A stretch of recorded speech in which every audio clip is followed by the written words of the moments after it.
winter in Finland. Bleak but beautiful. A travel experience for which people pay hundreds, if not thousands of dollars. And this man gets it for free. Michael Hodson gave up his career as a litigation lawyer to travel the world and write about it. Nowadays, he does things like this, and a big smile, and meets people like this. Good to meet you. His attractive lifestyle is one that appears to have been converting increasing numbers of people. Finland over with, I met Michael in his next destination, Berlin. There's different types of blogs. Mine's not a research blog. It's not necessarily go stay in these hostels or these hotels. The people that read mine are following my personal narrative, and so they are invested in my story. I do some funny things, some crazy things, some adventurous things. I fail at a bunch of things, which they kind of like. So, you know, in Finland, for instance, I did ice swimming. The video is horrible of me jumping in an ice lake and embarrassing, but my fans loved it because it's something they might never do. But while it may be fun for Michael, not everyone is enamored with his way of seeing the world. Michael was given free flights, accommodation and tours from Visit Finland. The tourist board effectively paid Michael for the publicity he was giving them. It's a grey area somewhere between journalism and advertising. Now, the problem with that grey area is this. If a travel writer accepts freebies from wherever they're reviewing, be it a hotel, airline or a destination, doesn't that create immediate bias in their writing? This New York web entrepreneur has created some very noisy enemies in the blogging world by highlighting his concerns with complimentary offers, and he doesn't mince his words. If you construct your whole life around getting free trips, which a lot of bloggers have, well, that's a lifestyle, but don't pretend that you are doing a great service for the consumers. Then you're just sort of PR marketers. The reality is you don't have a large audience.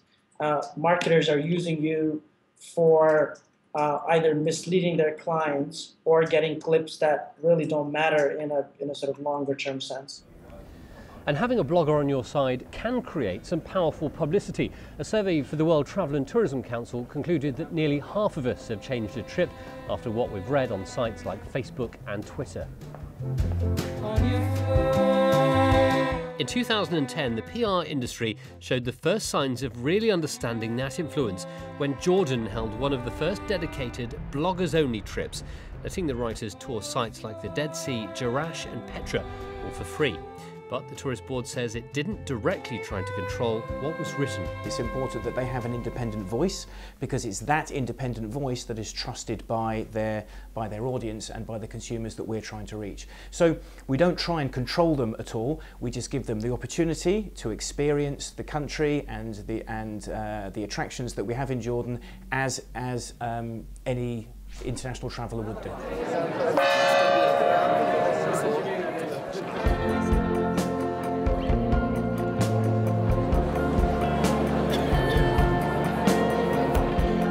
This is speed dating for bloggers. It's basically just networking, but in a much more intense way. On one side of the desk sit PRs for all manner of travel companies. On the other side, travel writers, waiting to find out exactly what freebies they might be offered.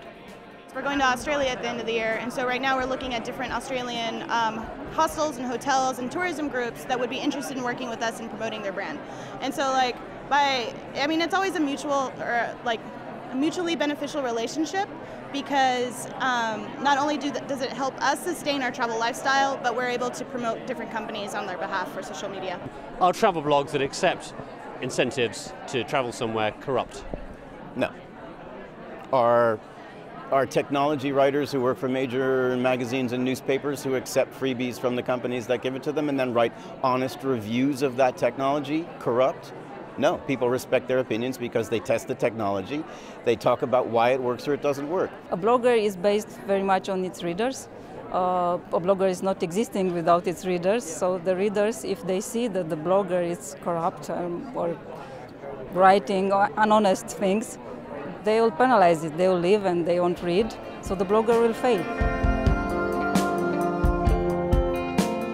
Bloggers maintain that while accepting incentives, they're still able to write an impartial review of their trip. And in some parts of the world, governing bodies try to keep things transparent. Federal guidelines in the US mean all bloggers are required to state clearly what they have and haven't paid for. Guidelines that Michael Hodson follows to the letter. Disclosure is really the key. So for everything that I do on my blog is disclosed to my readers, whether it's sponsored or straight pay or anything else. And it's important not only for the ethics, but just so that I develop that trust with my readers. They want to know, these activities I can do, how much am I going to be paying? Is your review somehow biased? But I read the work you did when you went to Finland, and they provided hospitality for you. And what you said about them was overwhelmingly positive. And it was a fabulous trip. Totally unexpected for me because I'm not particularly a winter person, so I was surprised by how much fun I had.